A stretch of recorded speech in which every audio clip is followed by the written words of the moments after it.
Chapter 1. We are going to start this chapter by talking about the definition of economics. A basic definition of economics is that economics is the study of how individuals and society choose to employ scarce productive resources to produce goods and services and distribute them among various persons and groups in society. There are different parts of this definition that you need to know, and you will see questions about them on the test and quizzes. One would be productive resources or factors of production. We divide productive resources or factors of production into 3 or 4 major categories: land, labor, and capital. Make sure you know the definition of each one of these factors of production and what is included in each category.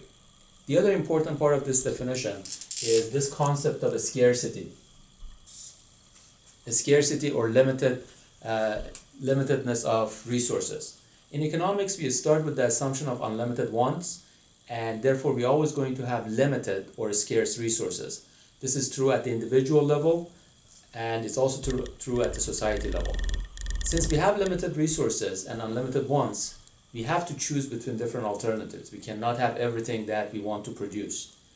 And economics is the study of how we make these choices, again, at the individual level, which is studied under microeconomics, and at the society level, which is studied under macroeconomics. Now, whenever we make choices, we always give up something in order to receive something else.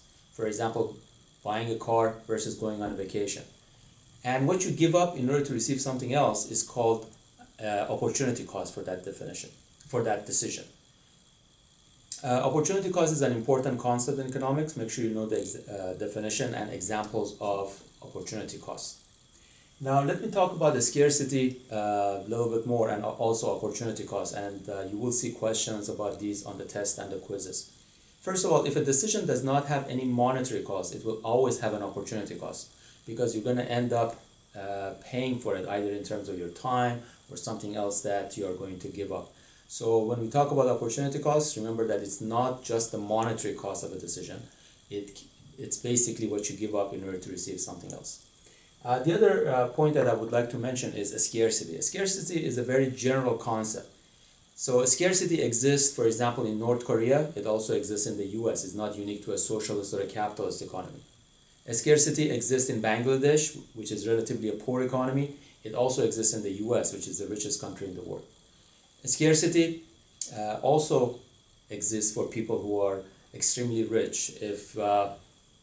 If you have Bill Gates' money, you're still facing a scarcity, because you still have to make choices between what you can have.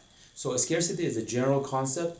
It's not limited to different types of economic system, poor economies versus rich economies, super wealthy versus poor individuals, or different resources. It applies to all factors of production, and it's a very general concept that exists in the economy as a whole.